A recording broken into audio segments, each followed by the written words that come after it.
Hola, hola. Bueno, buenas tardes a todos. Yo no soy el anfitrión, no soy del Malva. Muchas gracias por la hospitalidad a Magdalena, al Malva, a todo el equipo de Malva. Yo soy Uwe Mohr, el director del Goethe-Institut Buenos Aires. Estamos muy contentos que estén acá en esta tarde, sin lluvia hoy. Es un día muy importante por la literatura alemana. Quizás han escuchado que el Premio Nobel de Literatura fue otorgado al escritor Peter Handke. Es un austríaco, bueno, pero hablamos de la literatura germano-hablante, pienso, es la palabra. Entonces es un día muy importante por toda la literatura germano-hablante, por la literatura alemana, un escritor muy importante por Alemania. Y bueno, que en este día tenemos el tema de las topografías literarias. Esto es solo una parte de una serie de eventos. Ya teníamos 2 eventos en esta semana y mañana en el Centro Cultural Matienzo hay otro evento en este ciclo que tiene lugar en el ámbito de 25 años del hermanamiento entre las ciudades de Berlín y Buenos Aires. Bueno, sin más palabras, yo doy ahora el micrófono a Carla Imbrogno, mi colega que era muy importante para la preparación de todo este ciclo del evento, y mis agradecimientos a todos que han contribuido a la organización de este evento. Gracias y que disfruten de este evento.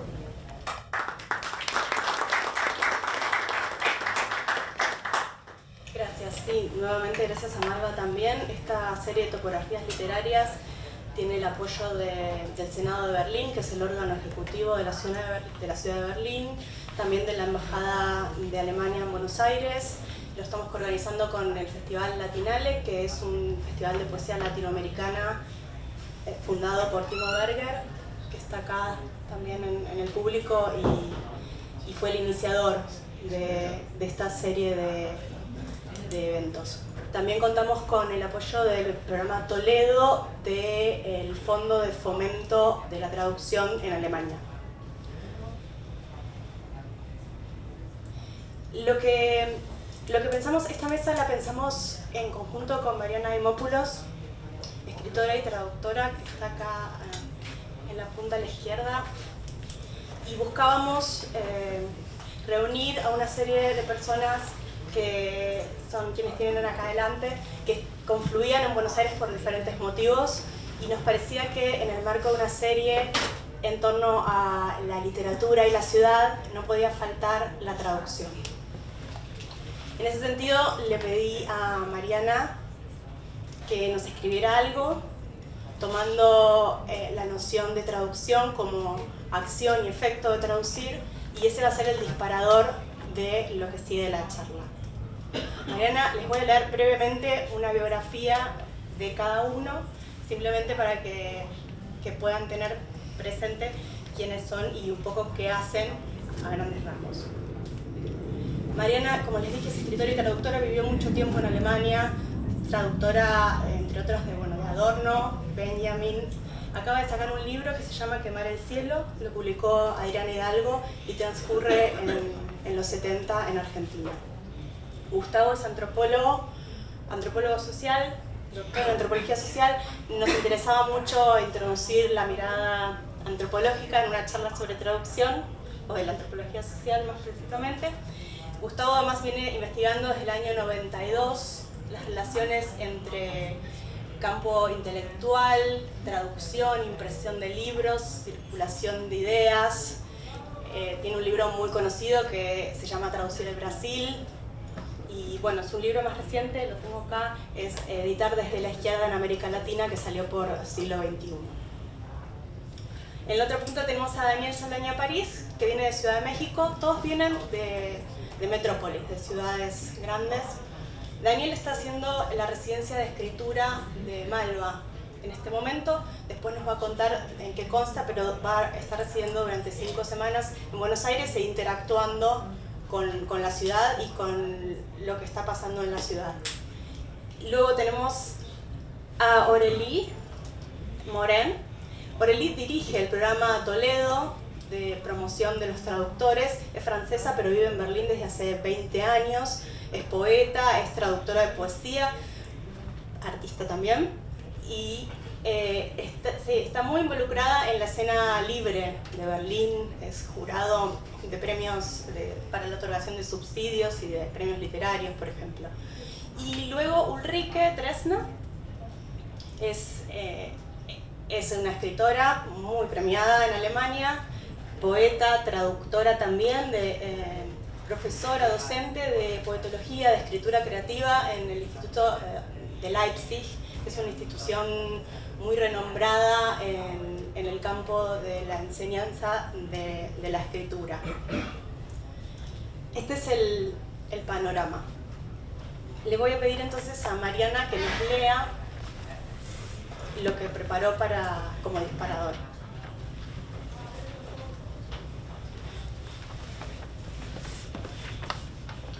Hola, buenas tardes a todos, gracias por estar acá.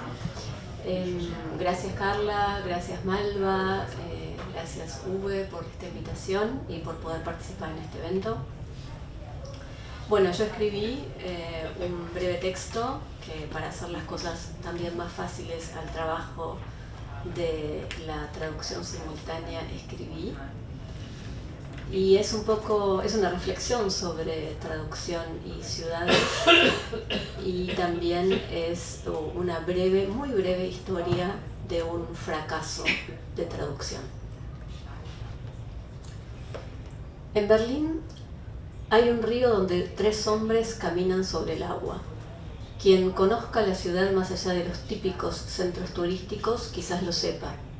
Son 3 gigantes de metal y están ahí, innegables, una materia estable y bien visible, también en el recuerdo. Detrás, una torre y a un lado una serie de edificios bajos. Como son parte de la ciudad, también pueden ser parte de los libros que la relatan y retratan. Esto ocurre, por ejemplo, en una novela del escritor alemán Ulrich Pelzer, Teil der Lösung, parte de la solución es el título.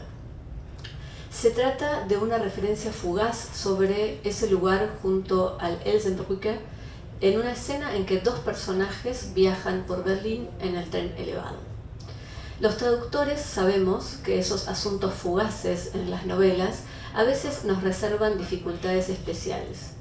Y sobre una de esas dificultades quisiera detenerme hoy para hablar de lo que creo está en juego a la hora de pensar la traducción, además de las lenguas y los significados, siempre tan mentados. Me refiero a la materia ahí en el mundo. Partimos, como esta misma convocatoria lo hace, de una doble definición de traducción. La traducción es tanto acción como efecto. Claro que en más de un sentido, esas 2 instancias no son separables. En la traducción como efecto, es decir, en el resultado del proceso de traducir, la materia y los materiales y los límites que estos materiales nos imponen han sido reconocidos, discutidos y analizados. La traducción como efecto es producto de un proceso de producción con actores que llamamos normalmente sociales. En el caso de la traducción editorial, resultan visibles y concretos, aunque no sean de metal, como aquellos 3 hombres. Los editores, los agentes, las instituciones de promoción, las ferias, las universidades, los críticos, los libreros, toda esa red que existe alrededor del libro y el libro mismo todavía, para alegría de algunos, entre los que me incluyo, en su materialidad del papel. En una clásica teoría de la sociedad diríamos que todo eso es parte de las condiciones materiales en que ocurre la traducción como efecto o resultado. También sabemos que a su vez estas condiciones tienen su influjo sobre la acción de traducir. Aunque en soledad ante su escritorio, con su texto, el traductor no está aislado, ni todo lo resuelve solo, ni es ajeno a la materia, empezando por el dinero que recibe por su trabajo o la materia que compra con ese dinero. Y sin embargo tendemos a pensar el traducir, la traducción en tanto acción, como un fenómeno que ocurre entre textos, a lo sumo entre lenguas, un acto inmaterial del traductor que se resuelve siempre con la ayuda de un saber específico de lenguas y de algún manual. ¿De qué se trata esta traslación?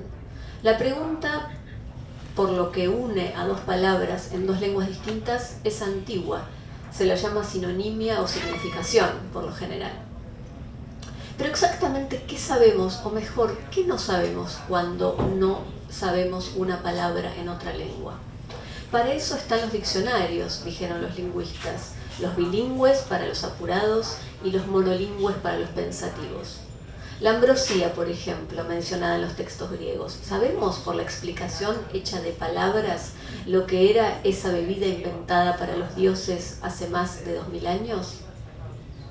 Un filósofo, hace un siglo, declaró famosamente que para conocer el significado de la palabra queso, había que tener, a fin de cuentas, un conocimiento personal, algún tipo de experiencia en común con el queso. Un lingüista le respondió más tarde que solo hacía falta una definición, hecha de meras palabras de queso, para saber lo que significaba. Y adjuntó la explicación en cuestión sobre la leche cuajada y estacionada, explicación que a más de uno de sus lectores habrá dejado en penumbras, a menos que hayan probado el queso alguna vez. Así, aunque con poca conciencia de esto, hace 10 años me topé con un misterioso pasaje de una novela de Ulrich Pelzer que transcurre en Berlín, pasaje que esperaba ser traducido por mí al castellano. Eine hünenhafte Stahlskulptur stand im Wasser, marschierender Mann. Aunque haya tardado su tiempo, el recuerdo de Berlín y su escultura de gigantes de metal en el agua volvió a mi cabeza y pude traducir sin resquemor. No solo traduje las palabras escultura de acero, un hombre en marcha, sino algo más. ¿Qué traduje además de las palabras? Pero la frase estaba precedida por otra, parte de la misma descripción, y decía: al otro lado de la avenida, la torre brillante de los seguros Allianz se alzaba sobre el estruendo del tráfico, o del tráfico retumbando, y detrás ein Kamm von schuppigen Glasriegeln am Flussufer. ¿Qué había detrás? Mi recuerdo no mostraba nada más allá de los gigantes de metal y la torre de la aseguradora. La imaginación pronto empezó a dibujar un edificio sobre la avenida, aunque claramente el texto hablaba de la orilla del río, menor que la torre de la Allianz, con ventanas minúsculas como escamas que, abiertas, hacían sus guiños con el reflejo del sol. Entre los agentes sociales involucrados en la traducción, en algunos casos felices de contemporaneidad, se cuenta también el propio escritor. Entonces ocurre que si estamos en Buenos Aires, por ejemplo, lejos de ese río, de ese edificio y de ese sol, sol único, pero que ilumina distinto, el que haya estado allá en Berlín lo sabrá, podemos mandar un mensaje de auxilio del traductor al autor y decir: para este problema ni los textos ni los diccionarios me alcanzan. En el tramado de lugares y tiempos en que se dan las novelas y las vidas, a veces la coincidencia no es solo temporal. Pelzer escribió desde y sobre una ciudad en la que yo, traductora, había vivido. Pero puesta a traducir, mi recuerdo no alcanzaba. Por entonces todavía no estaba en plena marcha el Google Earth. Así que, junto con otras, mandé mi pregunta al autor. La materia de mi lengua, el castellano, que me limita y me da posibilidades al escribir y al traducir, límites y posibilidades discutidos desde el Renacimiento al menos, límites y posibilidades tan clásicos como la queja de no me alcanzan las palabras, dichas por los alemanes, los ingleses, los franceses en diversos siglos. Ese no era esta vez mi problema. ¿Qué decía ese peine de barras de cristal escamadas? Me di cuenta de que no necesitaba mejores palabras castellanas para las palabras alemanas. Necesitaba el referente, la materia, un objeto detrás de esa batería de herramientas retóricas de la frase de Ulrich Pelzer. Aquella materia se abría camino desde Berlín hasta Buenos Aires en forma de pregunta. Ya no se trataba de traducir una descripción pasajera en un libro de 450 páginas. En total desmesura de mi parte, se trataba de la posesión, mediante el recuerdo, la traducción, la escritura de aquella ciudad, Berlín. Una traductora sentada con un texto, con sus materiales, la lengua, el diccionario, las ciudades, con las condiciones materiales de un contrato, en un contexto editorial, con la promesa de publicación y de paga, la recepción posible, los próximos trabajos, la inquietud por la legibilidad de lo que ha escrito, todos esos condicionamientos materiales, manda su pregunta desde la falsa autonomía de su escritorio.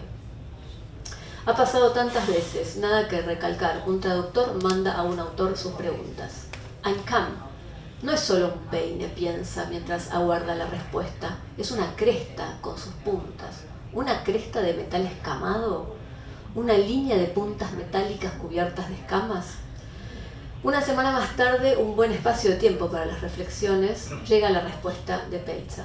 El autor ofrece solo una frase escueta: borre por favor escamado. Nada más.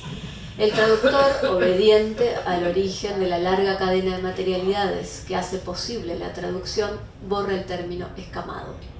Y sin embargo, esa noche no descansa con la satisfacción del trabajo cumplido. En esa larga cadena de materialidades hay un eslabón más. Es el de la ciudad misma. Ese rectángulo donde el río, un edificio y unos hombres de metal que caminan por las aguas coinciden en un mapa, mostraba todavía un punto ciego. Al otro lado de la avenida, la torre brillante de los seguros Allianz se alzaba por sobre el estruendo del tráfico. Detrás, una cresta de estructuras de vidrio a orillas del río. Esas palabras, palabras traducidas, sin objeto y sin recuerdo. Gracias. A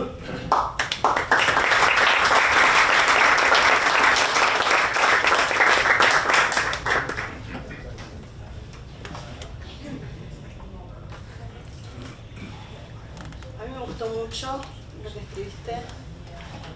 Creo que habiendo tantas metáforas de la traducción, no recurriste ni a una sola de las más comunes y es siempre muy inspirador también para traducir mismo o escuchar nuevas imágenes en torno de la traducción.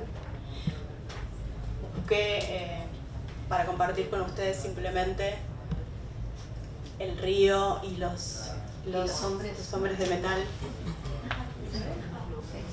Apareció con cosas. Pero no se ve la torre de la Alianza. No, esa no estaba. Gracias. Bueno, muchas gracias. Vamos a darle la palabra a Gustavo.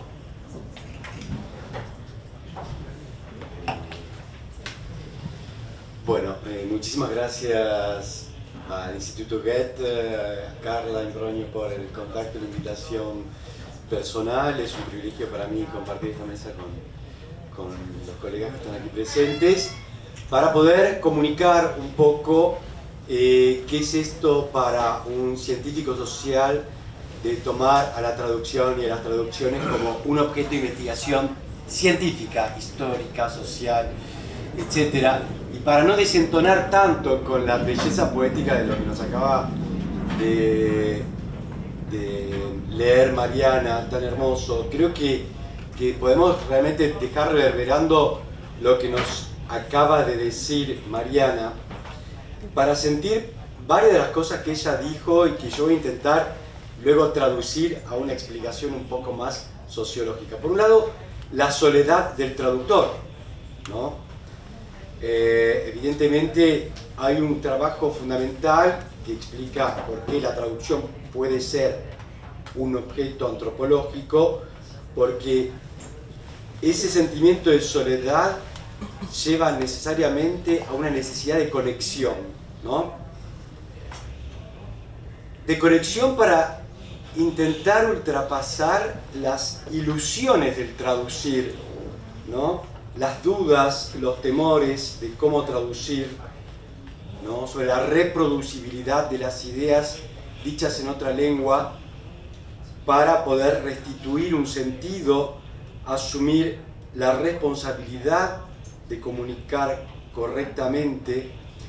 Y para ello, un poco, Mariana, que también me comentó que enseña en lenguas vivas, etcétera, tiene una función docente, no por nada, no queda otra alternativa que restituir el sistema social que envuelve a la traducción para poder explicar el origen de esos temores, la función de esa responsabilidad, las consecuencias morales, y si bien yo no organicé como un texto independiente lo que yo quería comunicar hoy, si yo tuviera que poner un título, lo que me gustaría decir es la traducción como el asunto más político entre los hechos literarios. Porque no hay duda que lo que Mariana nos transmitió también tiene dos ribetes, ¿no? Por un lado, el hecho de que hay ese temor también está derivado de un problema que tiene que ver con el poder.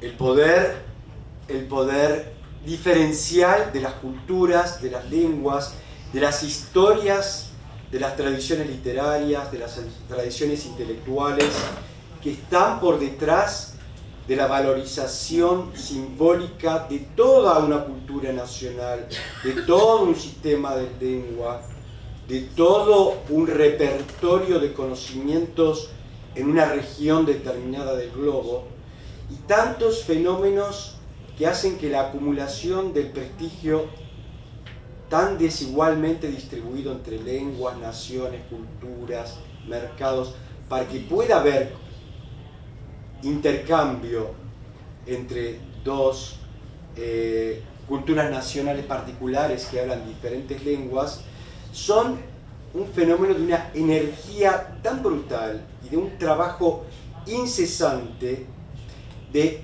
un sistema de mediadores culturales que nunca son apenas las personas que escriben textos. La función esencial del científico social es un poco siempre también desacralizar la cultura, ¿no? Romper un poco esa mágica ilusión de que el valor de las ideas no son apenas aquello que corresponde con el deseo expresivo de quien escribe, sino que es una carrera de obstáculos. La comunicación, para ser leídos, está atravesado por un sistema, una masa de mediadores culturales, entre los que están, por supuesto, los productores de libros, los editores, los impresores, los vendedores de libros, los distribuidores, pero por otro lado todos los conectores de autores con editores, con políticos, etcétera, que son los agentes literarios, o por sobre todas las cosas las instituciones políticas de relaciones exteriores culturales de los estados. Y ese es un aspecto crítico porque es lo que permite que una nación como Alemania o Francia continúen pudiendo sostener un poder de influencia global considerable, a diferencia de lo que podría llegar a realizarse con una cultura como Argentina, que salvo pequeñísimos momentos de su historia, nunca ha tenido políticas exteriores estatales, exteriores en materia de cultura. Y no hay nada de mágico o milagroso en el mercado cultural que explique cómo y por qué un libro puede ser traducido, un autor puede ser conocido, las ideas de un país pueden expandirse o irradiarse entre ciudades, ¿no?, teniendo alguna injerencia en un ideal debate planetario. Las ideas no viajan por su grandeza, por su belleza, por algún tipo de fuerza inmanente a las ideas. Viajan por todos los actos de valorización de las ideas, que siempre es valorización no apenas de la idea en sí, sino de su posibilidad de venta, del potencial político que tenga, de cantidad de presupuestos sobre los efectos que en un mercado cultural la lectura o la inversión monetaria que tiene una traducción puede llegar a generar. Por eso digamos que estamos lidiando con un problema decisivo para comprender cómo se han conectado, se conectan y se conectarán eternamente las culturas del planeta. porque más allá de las fantasías o ilusiones de la globalización y de la comunicación digital, de que todos podríamos comunicarnos a través de la lengua franca, que sería el inglés, nada de eso sucede, porque mientras siga existiendo multiplicidad de lengua, mientras la lengua siga siendo un valor central en la identificación nacional de tantos países, siempre va a ser un hecho de competición, un hecho en el que se ponen en juego, ¿no?, los estados-naciones desde la modernidad hasta la época contemporánea. Por lo tanto, la traducción tiene funciones evidentes y funciones latentes, ¿no? Las funciones evidentes es materializado concretamente por el tipo de fenómenos que nos describió Mariana, aquello que porta lo visiblemente expresable en un libro, en un artículo traducido. Lo latente es todo el poder detrás de las ideas que hacen que una traducción también pueda tener funciones políticas cuando se traduce o se difunde un sistema ideológico particular, una visión de mundo, una religión, ¿no? Funciones económicas, el valor económico, o sea, la acumulación de capital económico a través de la venta de derechos. Eso es algo que uno no puede imaginar desde un punto de vista intelectualista sobre qué es lo que conecta las culturas. Y por supuesto un valor cultural, acumulación de capital simbólico.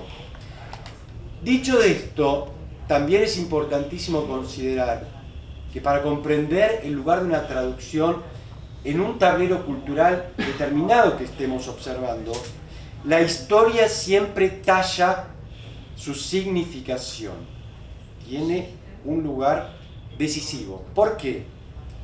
Porque detrás de la traducción del autor con un origen nacional y lingüístico particular, hay en la cultura receptora donde va a ser traducido la acumulación de una serie de presupuestos, de figuraciones, de estereotipos sobre el valor particular de esa cultura nacional, de esa lengua, de ese género a ser traducido, y así sucesivamente.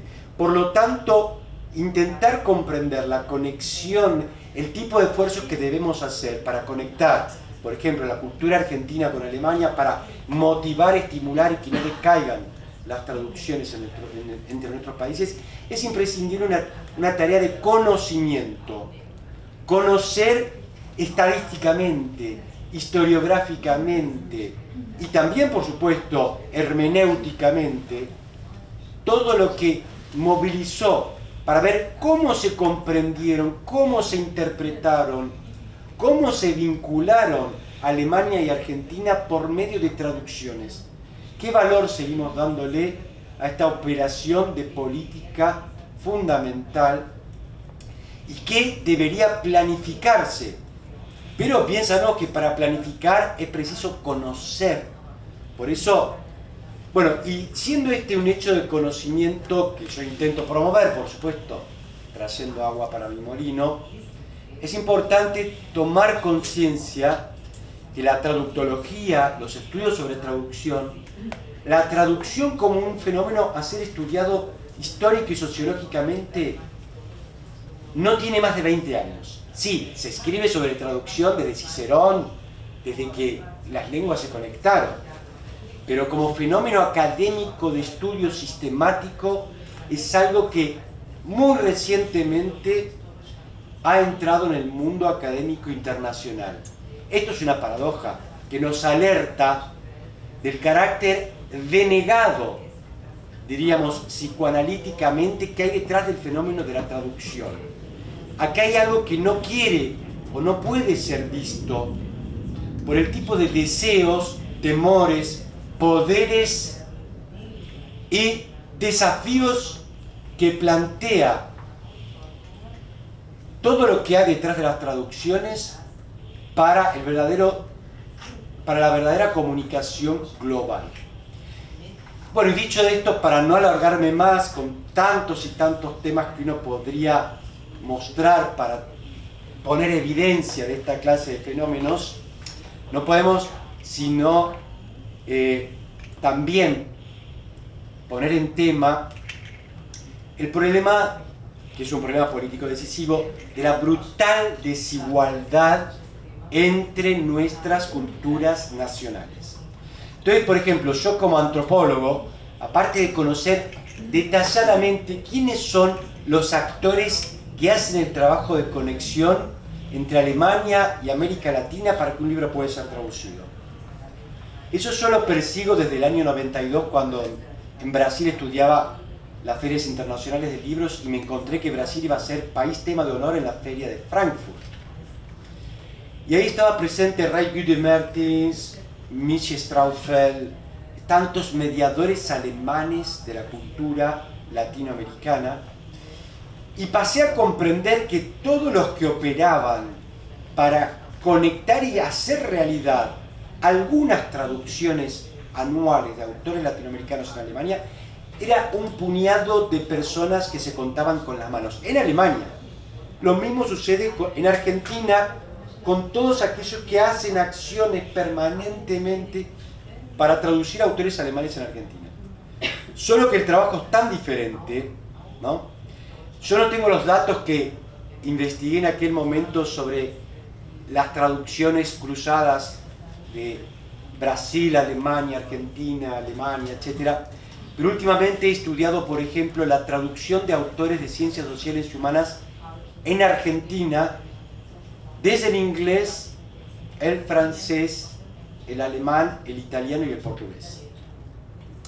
Un par de datos para cerrar esta conversación. La lengua de la cual se traducen más libros de ciencias sociales y humanas en Argentina no es el inglés, la lengua franca internacional, es el francés.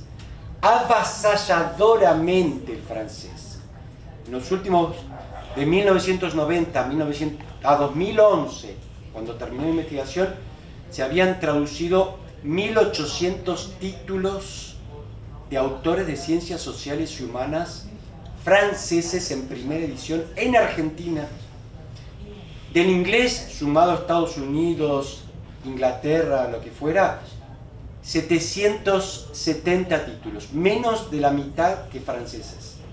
Alemanes, 640, casi tantos como los ingleses. Aquí tenemos traductores de ensayo filosófico alemán, ¿no?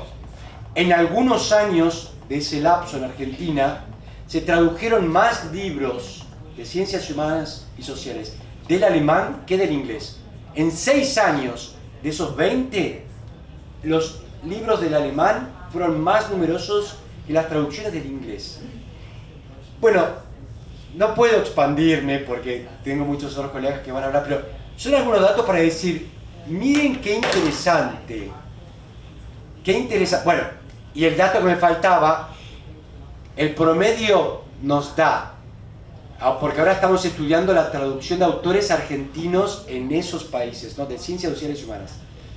El promedio me da que cada 70 autores franceses de ciencias humanas y sociales que por año se traducen en Argentina, solo un argentino es traducido en Francia. ¿Sí? No se explica el fenómeno completo como cualquier estudio de migración si no se comprende el fenómeno aquí y allá, en un ida y vuelta. ¿Sí? Lamentablemente no somos muchos los que estudiamos este fenómeno, pero tiene un papel geopolítico-cultural impresionante, porque son números tan avasallantes para mensurar, para medir, para dotar de un significado verdadero cómo nos conectamos y cuáles son, en definitiva, las verdaderas posibilidades de comunicación y entendimiento, que todo todavía parece restar ser hecho. Así que, al igual que con ustedes que traducen o que promueven lenguas, etc., los investigadores también estamos llamados a un trabajo incesante para evitar la invisibilidad los temores, los peligros y enfrentar realistamente lo que significa pensar políticamente la traducción para que esto termine, evidentemente, intentando sensibilizar al poder político, porque sin políticas públicas para conexión internacional de las culturas no hay milagro que pueda sostenerse en el tiempo. Muchas gracias.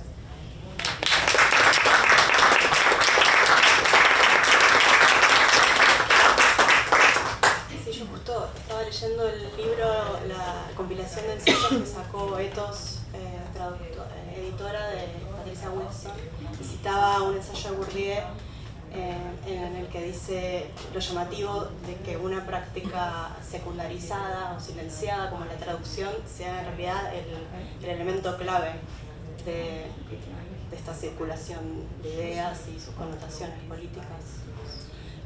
Tengo preguntas para Aurélie con respecto a la promoción de la traducción y a esta función de agentes, pero no nos adelantemos porque pensaba ir para un lado más poético primero, para ir alternando la ciencia y la poesía. Y en ese sentido, hacerle algunas preguntas a Daniel, que muchos de nosotros no sabíamos que también era traductor. En realidad primero lo intuimos y después confirmamos que también traducís.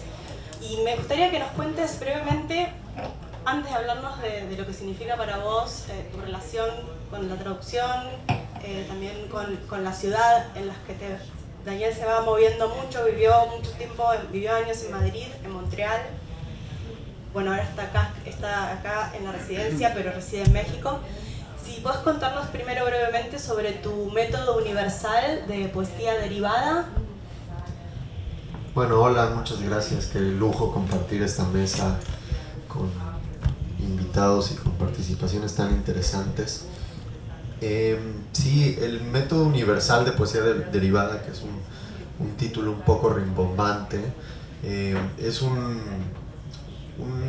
experiencia que surgió hace 10 años en la Ciudad de México. Nos reuníamos un grupo de artistas, muchos artistas contemporáneos, gente que venía de la poesía y gente que transitaba entre la poesía y el arte contemporáneo, entre ellos Verónica Gerber, por ejemplo, que creo que acá la han publicado, y yo, y en fin otros colegas, y estábamos trabajando sobre textos situacionistas del situacionismo francés.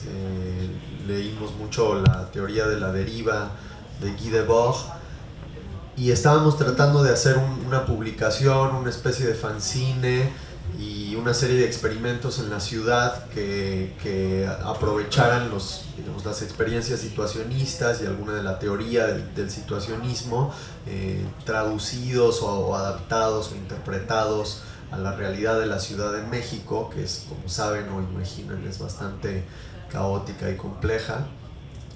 Y yo me inventé esta especie de instructivo, que uno va siguiendo una serie de instrucciones muy puntuales para convertir un poema en un paseo por la ciudad. Entonces, digamos, cosas como si el primer verso termina en consonante, se da vuelta a la derecha; si el verso termina en vocal, se da vuelta a la izquierda, y a cada verso corresponde una cuadra de caminata por la ciudad. Y esto, pues, digamos, la idea era tomar un poema y convertirlo en una deriva, en un deambular atento y político por la ciudad, un poco con la intención de romper con el azar, ¿no? Digamos, los situacionistas sostenían que el azar era un mecanismo conservador y que había que buscar métodos y alternativas como para romper ese conservadurismo natural del azar, y empecé a hacer este experimento del método universal de las derivas a partir de poemas en diferentes ciudades donde viví o donde viajaba, como una forma también de apropiarme de las ciudades y de caminar, digamos, muchas veces utilizaba poemas sobre esa ciudad, sobre la ciudad a la que iba, escritos por alguien del lugar, para ubicarme como una especie de mapa del territorio que iba a recorrer y a deambular, ¿no? Lo hice pues eso en Madrid, en Trinidad y Tobago, en Puerto España, en varias ciudades a lo largo de los últimos 10 años y mucho en Montreal, donde estuve viviendo durante 3 años, que es una ciudad, digamos, muy atravesada por el bilingüismo y en general, digamos, por una condición políglota. Se hablan muchísimos idiomas y las conversaciones siempre transitan de un idioma a otro.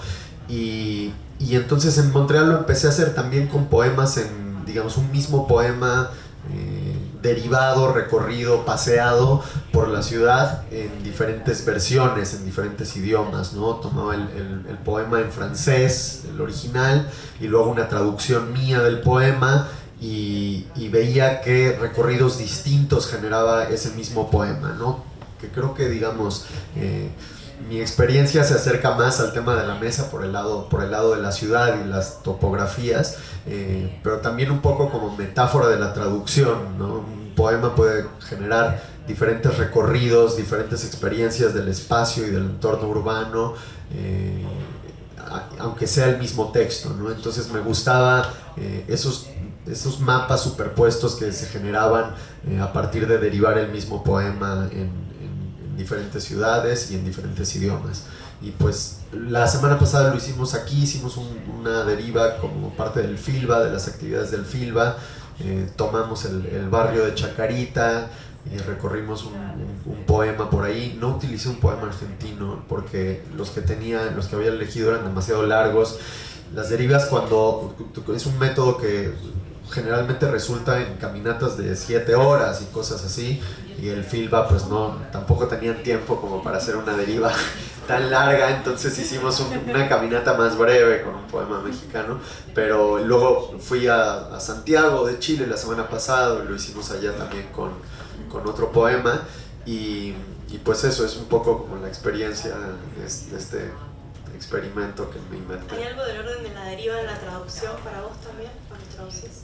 Sí, totalmente. Es digamos, también hay un punto de partida, ¿no? Digamos, como en el método tengo el instructivo, el texto original, el texto base sirve de mapa y de ruta, pero también hay una necesidad de perderse por momentos, ¿no? Y de como encontrar soluciones a partir de perderse y de derivar el texto. Mi experiencia como traductor es bastante limitada, me siento un poco intimidado en esta mesa, pero sí, o sea, siempre, para mí, además siempre la traducción ha ido muy ligada a la amistad. He traducido muchos amigos. En México se da un fenómeno que quizás no se da tanto acá, que hay muchos mexicanos que viven en Estados Unidos y que han migrado a Estados Unidos. Yo he terminado traduciéndoles de vuelta al español, digamos, a Valeria Luiselli, que es una autora mexicana que vive en Estados Unidos. Traduje junto con ella una especie como de colaboración, su más reciente novela al castellano. Mónica de la Torre, una poeta súper interesante, también hicimos un ejercicio de ella me traducía a mí, yo la traducía a ella, y siempre han sido como experiencias también colectivas y de diálogo y de conversación. Entonces creo que tiene que ver también con digamos, el método también es un método colectivo, una experiencia grupal. Sí, creo que también en la traducción de poesía se da mucho el factor de la amistad, ¿no? Bueno, Timo acá nos puede después contar tal vez. Hablando de derivas y de poéticas y de traducción, quería pasar a preguntarle algo a Ulrike. Quería preguntarle si para ella también, para vos, Ulrike, cuando traducís, también hay cierta necesidad de perderte en la traducción, de derivar. Cuando hablábamos antes, le hice otra pregunta concreta que tenía que ver con el pulso de la ciudad y cómo ese pulso penetraba a la hora de escribir por un lado, pero de traducir concretamente por el otro. Ulrike recorrió estuvo paseando en Berlín en el marco de este proyecto con Tamara Tenenbaum y acá en Buenos Aires con María Negroni, y tomó una figura que en alemán se llama der Atma, que por ahora está traducido como el respirador, y dice mucho del aliento de la ciudad, de las ciudades. Se nota mucho el aliento del recorrido en ese texto que va a leer mañana viernes en el Matienzo. Y entonces la pregunta es esta: ¿cómo el pulso de la ciudad penetra en la traducción? Si hay derivas, si es necesario perderse.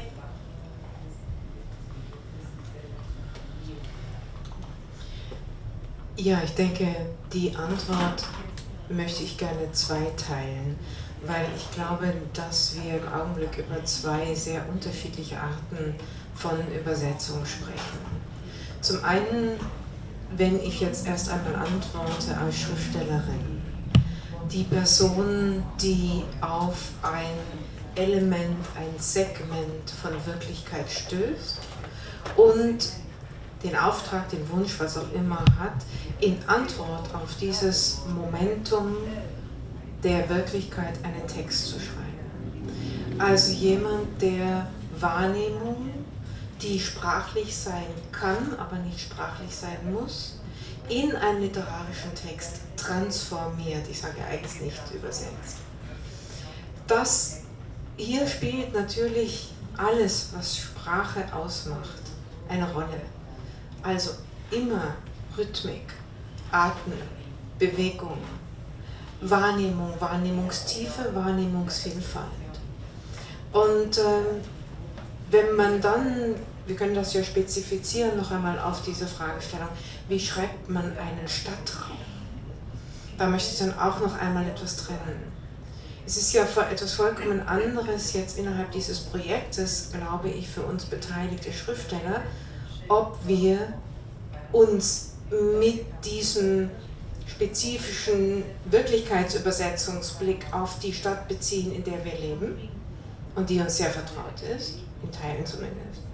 Oder ob wir uns beziehen auf eine Stadt, die wir in meinem Fall jetzt mit Buenos Aires zum ersten Mal im Leben betreten und in der wir 2 oder 3 Tage uns umsehen und nur Oberflächen wahrnehmen. In dieser Wirklichkeit gibt es 2, 3 entscheidende Unterschiede für den Übersetzungsprozess in den literarischen Text. Und das eine nannte ich schon, das ist die Vertrautheit, das Gefühl, sich auszukennen. Und das andere ist natürlich die Sprache, die mir auch entgegenkommt, als die Sprache des Raumes, auf den ich mich beziehe. Das ist in Berlin Deutschland, das ist hier Spanisch. Und dadurch wird der Bezug, oder wenn ich versuche dann über Buenos Aires zu schreiben, wird die Übersetzung sozusagen gedoppelt und potenziert und verdreifacht, weil ich nicht nur auf eine fremde Außenwirklichkeit, in der ich mich orientieren muss, wo ist die Straße, wie gehe ich lang, treffe, sondern das Ganze auch noch in einer Fremdsprache stattfindet. So, das ist wie so ein doppelter oder dreifacher Übersetzungsprozess. Dazu ist die Zeit verschoben, die Sonne ist verschoben, die Jahreszeiten sind verschoben, die Erde, Kopf, alles hängt kopfüber. Das ist sozusagen das, was ich wahrnehme, und dann kann man eigentlich nur sagen, wenn ich dann über Buenos Aires schreibe, kann ich mich nur immer bei allen Menschen hier in der Stadt entschuldigen dafür, was ich alles nicht sehe. Ich tue das aber auch in dem Bewusstsein, ich übersetze und spiegele euch zurück, was man sieht und nicht sieht, aus der Fremdheit, aus der ersten Oberfläche. Dann sprechen wir mit diesem Bereich über ein Übersetzen, das wirklich sozusagen die Fragen angeht des kreativen Prozesses. Wie wird Text erfunden? Und ein Dichter, den ich sehr schätze, Peter Waterhouse, hat gesagt, dass Schreiben, jede Art von literarischem Schreiben, immer übersetzen ist. Ich übersetze aus der Sprache, die alle benutzen, die ich auch ständig benutze, in eine literarische Welt. Ich übersetze, wenn ich schreibe, vom Deutschen ins Deutsche. Das ist der erste Teil. Jetzt haben wir hier ein sehr komplexes Projekt, weil wir haben noch Übersetzungen in einem zweiten Sinn dabei. Das, was man typischerweise eher Übersetzung nennt, nämlich ich spreche von Sprache A wird in Sprache B übersetzt. Aber es hilft, glaube ich, wenn wir sehen, dass das, was in Sprache A da ist, bereits auf Übersetzung beruht und durch verschiedene Übersetzungsprozesse entstanden ist. Und dann ist die Übersetzung in Sprache B eigentlich etwas nicht Fremdes, etwas der Literatur Inhärentes. Was passiert?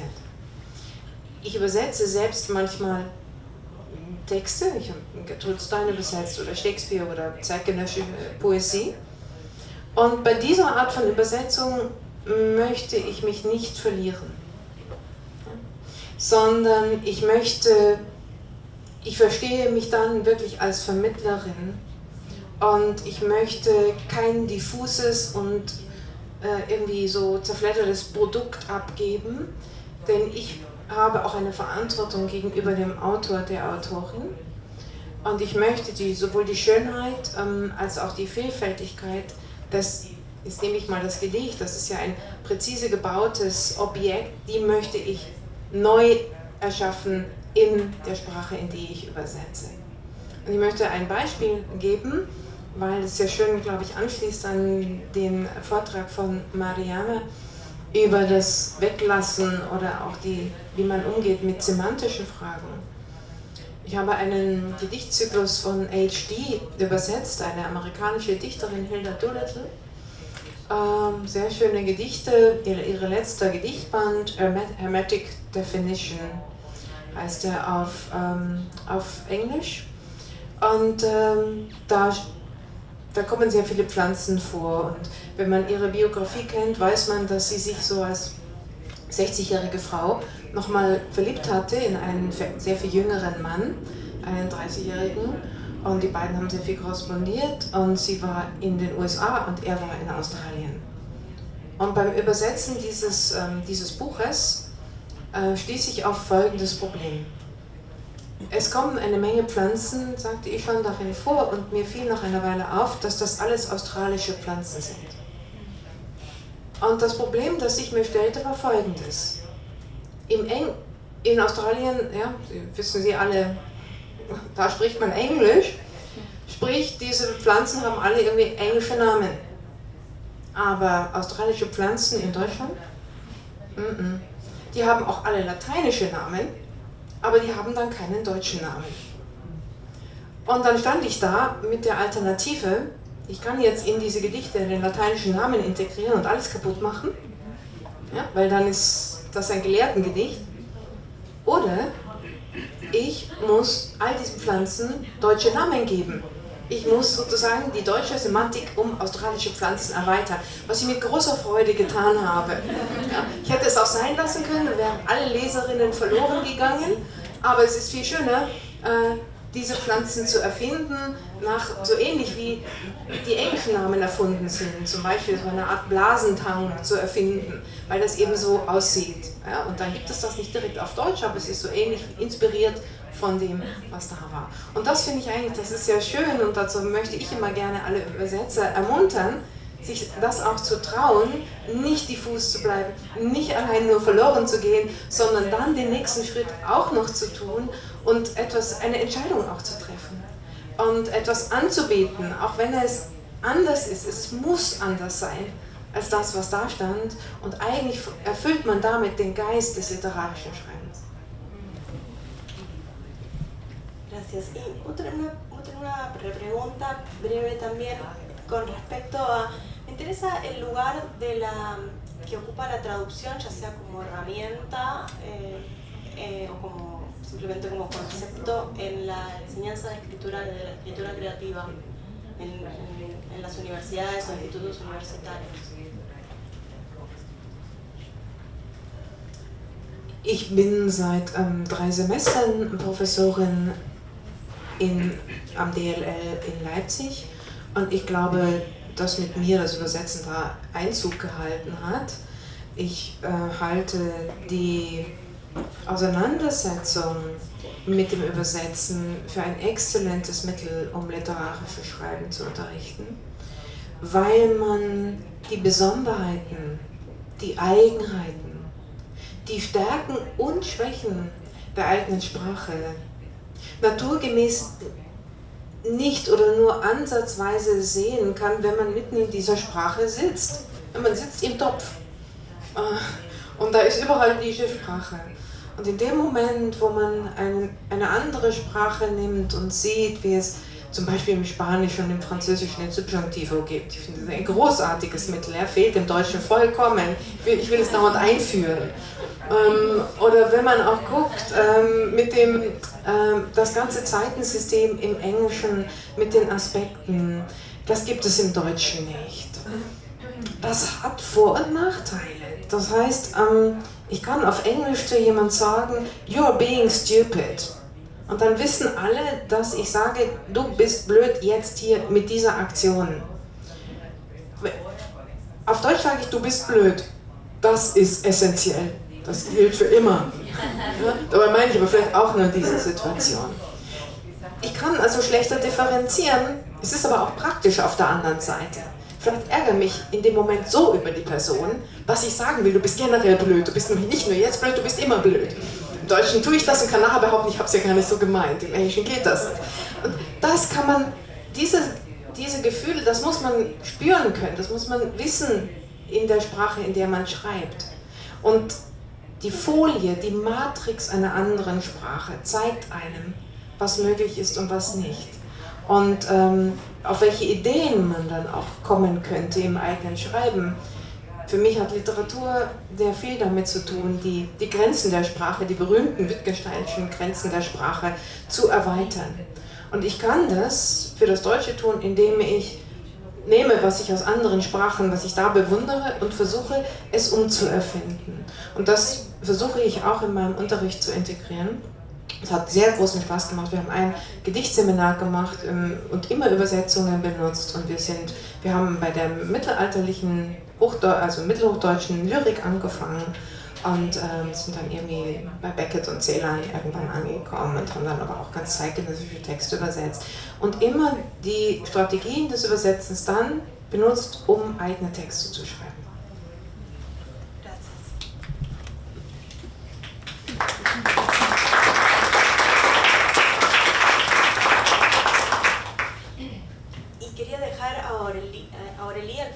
Para el final de esta ronda, primera ronda, porque creo que en el trabajo que ella está realizando para este programa Toledo del Fondo Alemán para la Traducción, ella tiene su oficina en el Coloquio Literario de Berlín, que es una institución emblemática de la literatura en Alemania, y Aurélie tiene este puesto desde 2017, creo. Nosotras nos conocimos este año, pero yo vine observando lo que estaba haciendo, y ella por un lado tiene la tarea de fomentar a los traductores, las traducciones, los traductores de Alemania y todos aquellos alrededor del mundo que traducen desde el alemán. Y veo en ella un afán incansable de introducir poesía en esa tarea de gestión, que también me parece muy inspiradora. Es como introducir vida y quizás nos ayude también o aporte un granito de arena a ver cómo realmente esta tarea tan silenciada o secundarizada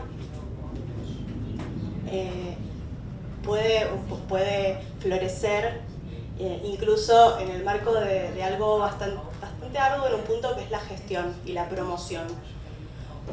En ese sentido, ¿nos querés dar algunos ejemplos de los proyectos que estás desarrollando con este cometido? Also doch poetisch, da freue ich mich. Sehr gute Frage. Vielleicht ganz kurz erstmal überhaupt zu Toledo, weil ich habe bemerkt, in diesen Tagen in Buenos Aires, natürlich wurde ich sehr oft gefragt, warum heißt es Toledo? Das ist doch in Deutschland. Das stimmt. Und ja, Toledo ist eben nicht nur eine schöne spanische Stadt mit viel Sonne. Toledo hatte auch eine sehr legendäre, berühmte Übersetzerschule im 12. Jahrhundert, also sehr berühmt dafür, dass Muslime, Christen, Juden gemeinsam übersetzt haben. Und Toledo steht seitdem als Stadt für die Toleranz. Und ich habe diese Stelle, die du richtig gesagt hast, vor 2 Jahren genommen. Toledo gibt es seit 2 Jahren. Der Name stand schon. Und wir sollten eine große Auftaktveranstaltung machen zu Toledo. Und da habe ich sehr viel recherchiert und entdeckt, es gab nie eine Übersetzerschule in Toledo, nicht mal ein Gebäude. Und wenn sie überhaupt übersetzt haben, schön und gut, es ging darum, den Feind zu übersetzen, um ihn besser zu vernichten. Und dann habe ich schon ziemlich geschluckt mit dem Namen. Und dann haben wir die Auftaktveranstaltung Der Traum von Toledo genannt. Weil faszinierend fanden wir, dass ein Mythos um Übersetzung sich so lange etablieren konnte. Wir brauchen Träume von Übersetzung, wir brauchen die Utopie. Das ganz kurz dazu. Und ja, Toledo versucht innerhalb des deutschen Übersetzerfonds, der tatsächlich deutsch ist und auch deutsch sein muss, das heißt, kümmert sich um die Übersetzung ins Deutsche, zu öffnen, um die Übersetzung als Kultur, als Praxis zu erkunden. Und das heißt, fördern, also die Übersetzung aus dem Deutschen in die Vielfalt aller Sprachen zu fördern, also internationalisieren sozusagen, aber auch Stück für Stück sich komplett zu lösen von dieser Sprache, weil paradoxerweise die Übersetzer sie besonders in ihrer Sprache gefangen. Die Workshops sind meistens binational, Ping-Pong von einer Sprache zu der anderen, was wunderbar ist, das braucht man. Aber wir versuchen mit Toledo und auch mit diesem Programm hier in Buenos Aires die Übersetzung ein bisschen einen Schritt weiter weg anzuschauen und treffen jetzt zum Beispiel mit Timo Übersetzer, die nicht unbedingt aus dem Deutschen übersetzen, aber wir interessieren uns für Übersetzer in ihrer Rolle als Leser, Vermittler. Sie haben einen ganz besonderen Blick und Wissen über Kulturen. Und diese Leute auch nach Berlin anzuladen, die man sonst nie hört, weil sie eben nicht aus dem Deutsch übersetzen. Das heißt, wirklich versuchen, Übersetzung als eigene Sprache, als eigene Kunst, ein bisschen pauschal gesagt, zu etablieren. Zu Poesie, weil Carla, was du nicht gesagt hast. Sí, igual poesía en el sentido amplio, ¿no? No en torno al género poético, sino en un sentido más amplio. Pero igual puedo contarnos en un sentido concreto. Die Poetik der Übersetzung. Aber was du, genau, ich habe Carla zum Beispiel letztes Jahr eben kennengelernt in einem typischen Toledo-Projekt Poesie. Und das war das erste internationale Treffen für Lyrikübersetzer. Und kleiner Hinweis, die meisten Bewerbungen kamen aus Argentinien. Was mich wahnsinnig gefreut hat, aber auch wahnsinnig geschmerzt, weil ich musste auswählen. Carla hat gewonnen. Aber es war unheimlich, wirklich schwierig. Es waren so gute Bewerbungen. Also, und da merkt man, da ist was los in Buenos Aires mit Übersetzung von Poesie. Also eindeutig so ein kleiner Hinweis. Genau, also Toledo macht sehr, sehr viele unterschiedliche Formate. Vielleicht sollte ich was ganz kurz zu diesem Programm, wenn du möchtest. Und zwar sind wir jetzt hier in Buenos Aires, also das ist wirklich wahnsinnig schön, dass wir das machen können, innerhalb einer Reihe, die heißt City of Translators, also Stadt der Übersetzer und Übersetzerinnen. Und die Idee haben wir geklaut von einer kanadischen Wissenschaftlerin, Sherry Simon, sie sollte schon in so einem Rahmen genannt werden, die eine ganze Reihe City in Translation herausgegeben hat, wo sie unterschiedliche Städte erkundet mit einem soziologischen Blick und wirklich die unterschiedlichen Übersetzerkulturen innerhalb einer Stadt befragt. Und die Stadt zu denken als Übersetzungsraum erlaubt, unterschiedlichste Sprachcommunities und Realität zusammenzubringen. Und wir haben zum Beispiel dieses Projekt in Montreal und so schade, dass wir uns nicht früher kennengelernt haben, aber das werden wir auf jeden Fall nachholen. Also ich fand es so schön, dieses Projekt mit diesem Stadtplan und Gedicht, wow. Und zum Beispiel in Montreal, die berühmte schizophrene Stadt zwischen Englisch und Französisch. Wir haben sehr schnell bemerkt, dass die anglophonen und französischsprachige Autoren sich kaum kennen. Es gibt kaum einen Berührungspunkt. Und mit diesem Projekt, das mit einer Stadt zusammenzudenken, ist auch dort was ganz Neues entstanden. Und dann auch weitere Räume zu entdecken, wie das Jüdische. Es gibt so eine sehr aktive jüdische Szene und jüdischen Raum auch innerhalb der Stadt. So eine Art dritter Raum, der diese ganze andere Szene auch nochmal durcheinander wirbelt und neu mischt sozusagen. Und ich habe erfahren, Buenos Aires gäbe auch so etwas Ähnliches. Also sie sind auch Korrespondent von Stadt zu Stadt. Ich spreche schon viel zu lange. Aber genau, das sind so einige Projekte als Beispiel für Toledo. Ja. Reicht das, oder? ¿Piensan replicarlo en Buenos Aires el día que viene? Esto es como una antesala, tu visita. Ja, das ist unfassbar luxuös. Es ist die Reise vor der Reise. Das heißt, wir treffen uns jetzt mit Übersetzerszenen, mit Veranstaltern, mit Festivals, um gemeinsam zu überlegen, wie wir nächstes Jahr ein wirklich großes Event-Format um Übersetzung in Buenos Aires zusammen machen. Genau, und das wird wahrscheinlich im Herbst für uns, also im Frühling für euch stattfinden. Und also gemeinsam mit unterschiedlichen Orten, Festival und Institutionen, natürlich auch zusammen mit dem Goethe-Institut wollen wir gemeinsam Buenos Aires auch im Vergleich zu Berlin erkunden und wir werden gemeinsam anreisen mit Autoren, Übersetzern, Journalisten und genau dieses Thema feiern und zelebrieren in der Öffentlichkeit dieses Mal. Ist hier noch ein bisschen versteckt. Genau. Gracias. Si alguien quiere como comentar algo antes de tal vez preguntar al público o hacer algún comentario más. Si no, preguntamos.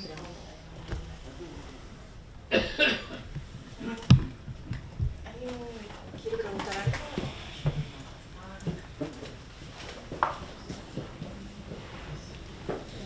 Está contemplado, buenas tardes, un gusto escucharlos. No soy del métier, pero soy público en general. ¿Está contemplado la participación del público y cómo sería en estos eventos? Bueno, esto ya es un encuentro, pero no sé si se interpreta la pregunta.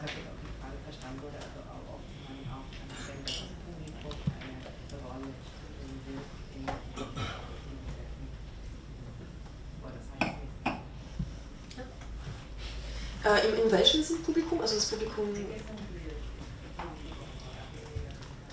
Oh! Leser, Menschen. Und wir. Sí, personas, la gente que no es traductora, pero bueno, que es el objetivo, digamos, final. Oh ja. Sus traducciones y de entender y de comprender cómo se interpreta la cultura y bueno, disfrutar del placer de lo que hacen ustedes. Ja, danke für diese schöne Frage. Unbedingt, das ist die Hoffnung, dass wir nicht innerhalb unserer eigenen Kreisen bleiben, mit immer der Gefahr, dass man am Ende doch über Textarbeit spricht. Unbedingt. Und nur als Beispiel, wir haben auch mit Toledo einen Workshop gemacht, das heißt Traducteur d'un jour, Übersetzer eines Tages, wo wir übersetzen mit Nicht-Übersetzern.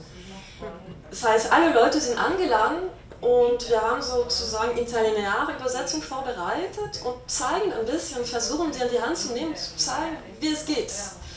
Und es funktioniert wunderbar. Oder wir haben auch viele Veranstaltungen, wo wie der gläserne Übersetzer, wo die Leute im Publikum eingeladen sind, mit zu übersetzen, live, zu interagieren. Und das ist auf jeden Fall unser großer Wunsch, raus aus dieser reine, incestuöse Übersetzerszene natürlich zu bleiben und zu zeigen, dass es ist, auch wenn man nicht übersetzt. Das ist wahnsinnig interessant, genau wie man eigentlich so eine Lesung geht, auch wenn man kein Autor ist. Also warum sollte man nicht so eine Übersetzungsveranstaltung gehen, wenn man kein Übersetzer ist? Und ich finde es schade, dass es eigentlich zu wenig der Fall ist, dass Übersetzer kommen zu Übersetzerveranstaltungen und nicht Autoren, die nicht übersetzen. Sie würden so viel lernen über Literatur. Wirklich. Und ja, also Nicht-Übersetzer, unser Lieblingspublikum. Wer Nicht-Übersetzer im Publikum sieht, das heißt, wir haben es geschafft. Ja.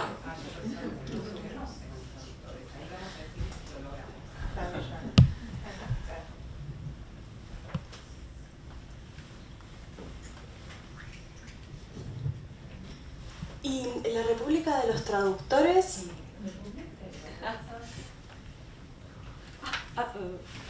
No, porque me gusta esta definición por lo positivo, ¿no? De estos formatos.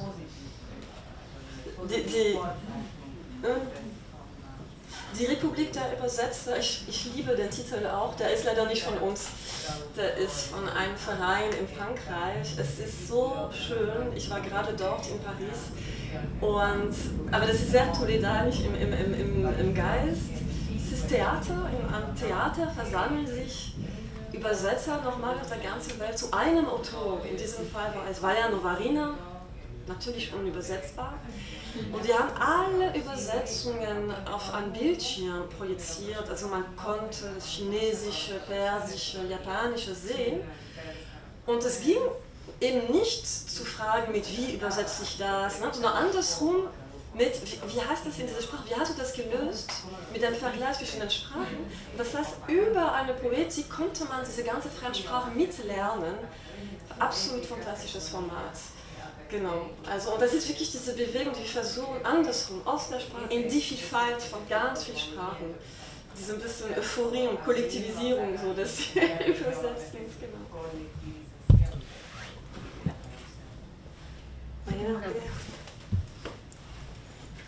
Tengo una pregunta un poco polémica para Gustavo acerca de... Él hizo una mención relativamente pasajera y otra no, acerca de la dimensión política de la traducción.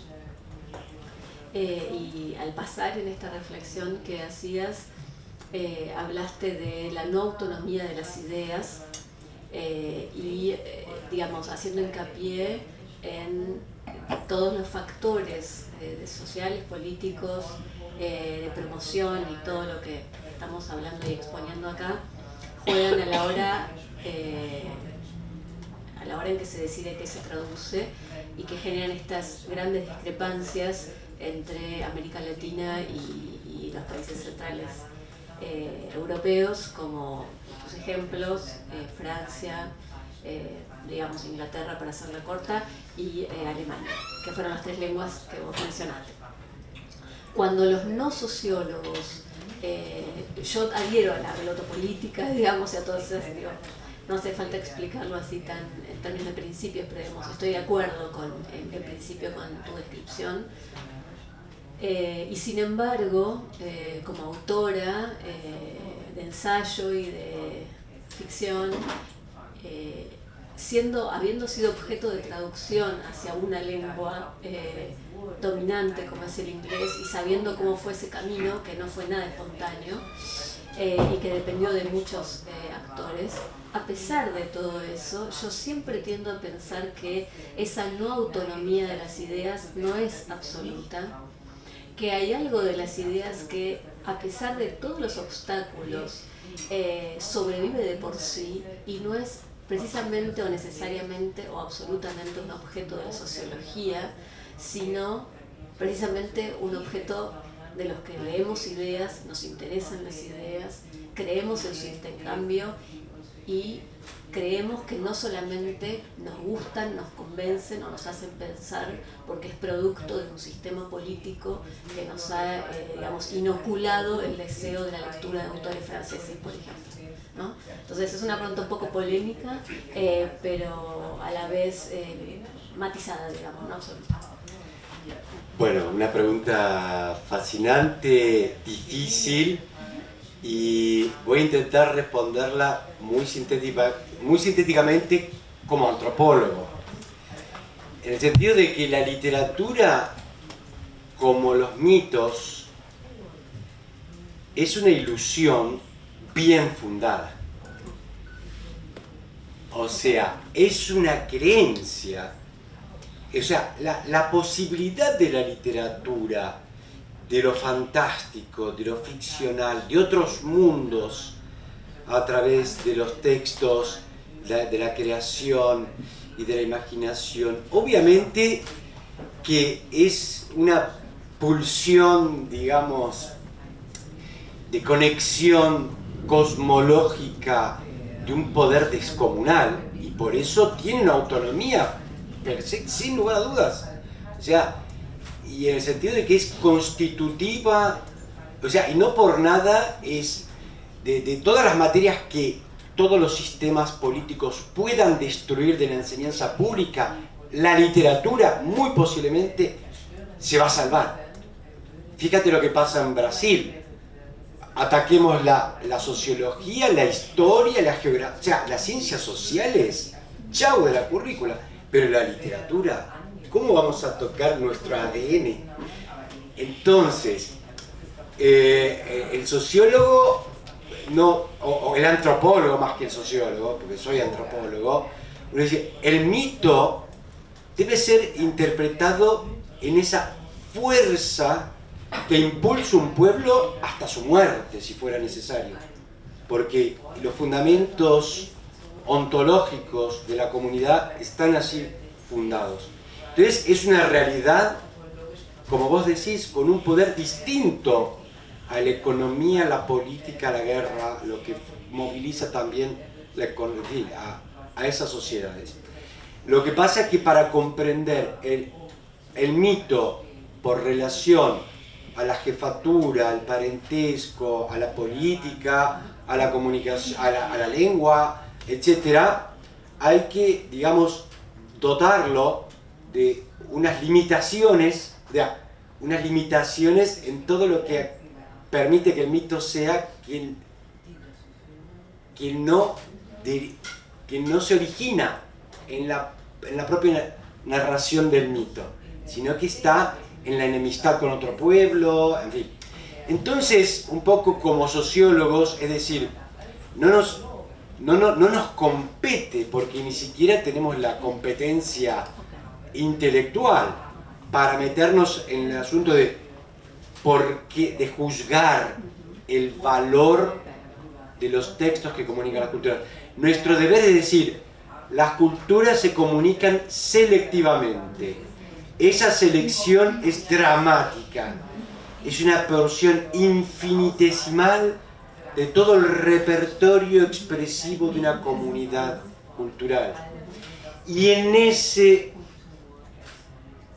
diríamos, en ese néctar, en esa condensación del alma de un pueblo, de sus ideas, de su espíritu, etc., hay un fenómeno que está hablando de esas ideas, pero también de las acciones humanas que ponen barreras a lo que sería el ideal republicano de una conexión más total entre las culturas. Entonces, es muy buena tu pregunta, porque si algo que tenemos que evitar es una falsa oposición entre la sociologización del arte, digamos, y la estetización de la explicación científica. En ese sentido, soy fanático de Norbert Elias, con su biografía sobre Mozart, ¿no? Lejos, Elias nos decía, lejos de querer desacralizar la magia de este músico inigualable que a todos nos encanta, estoy queriendo darle una humanidad, o sea, agregarle un valor humano para comprender sus tragedias en carne y hueso, sociologizando quién fue este personaje. Entonces, integrar, ¿no? Integrar, por eso en esto de las acciones de todo lo fantástico, que yo me fascino con lo que pasa en una feria internacional del libro, en un festival de literatura, en encuentros de traductores, sería erróneo coartar el frenesí de la pulsión estética, de la locura creativa. Pero es, digamos, la antropologización de eso es conectar eso con las realidades que en todo caso impiden o no permiten ver eso como algo racional, humano, histórico y con sentido. Muchas gracias, Gustavo. Creo que vamos llegando al cierre. y necesitamos un minuto más porque Orly preparó una sorpresa para nosotros que además viene al caso.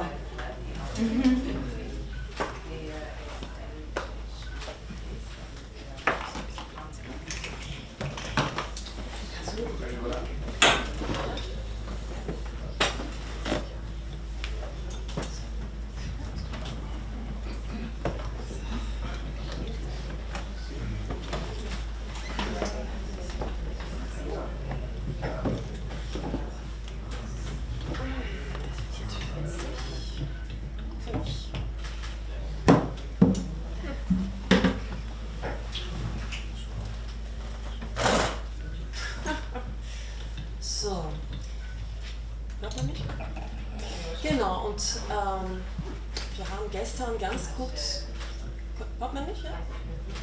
Ja. Wir haben gestern kurz über La Malinche gesprochen. Ich weiß nicht, ob ihr sie kennt, aber ich dachte, bei einem Abend über Übersetzung könnte man sie kurz andenken, zelebrieren. Nämlich, sie ist vielleicht die erste berühmte Übersetzerin.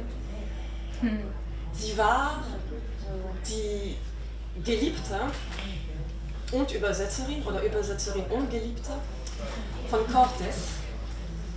Und sie ist in die Geschichte als Übersetzerin eingegangen. Man sagt, La Conquista wäre ohne sie nicht möglich gewesen. Und das ist natürlich heute noch eine sehr polemische Figur. Einerseits gilt sie als Verräterin, aber andererseits auch als die erste Brückenbauerin, also jetzt haben wir alle mit von Brückenbauerin, Grenzgängerin und so weiter.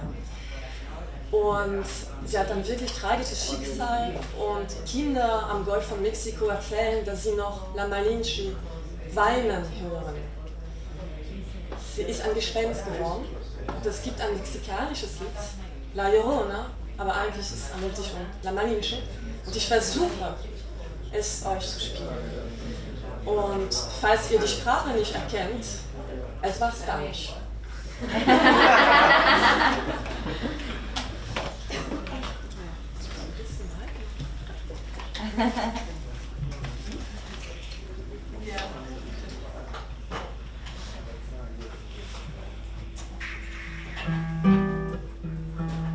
Wir sagen, es ist gestorben.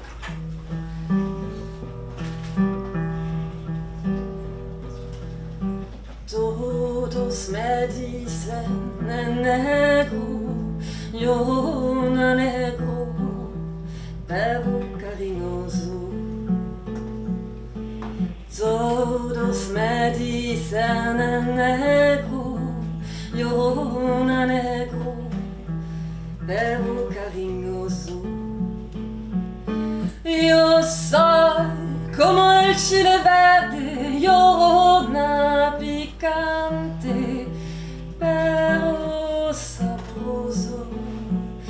Yo soy como el chile verde, llorona picante, pero sabroso. Ay de mí, llorona, llorona, llorona, llévame al río. Ay de mí, llorona, llorona, llorona, llévame al río. Tápame con tu rebozo, llorona, porque me muero de frío.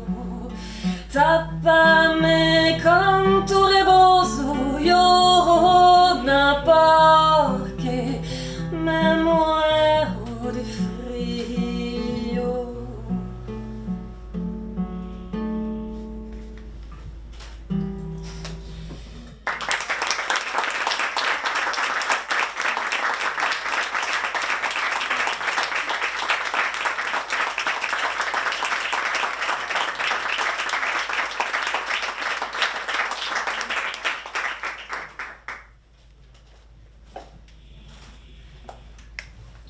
esto obviamente cerramos.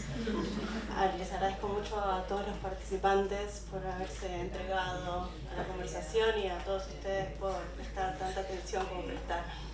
Gracias.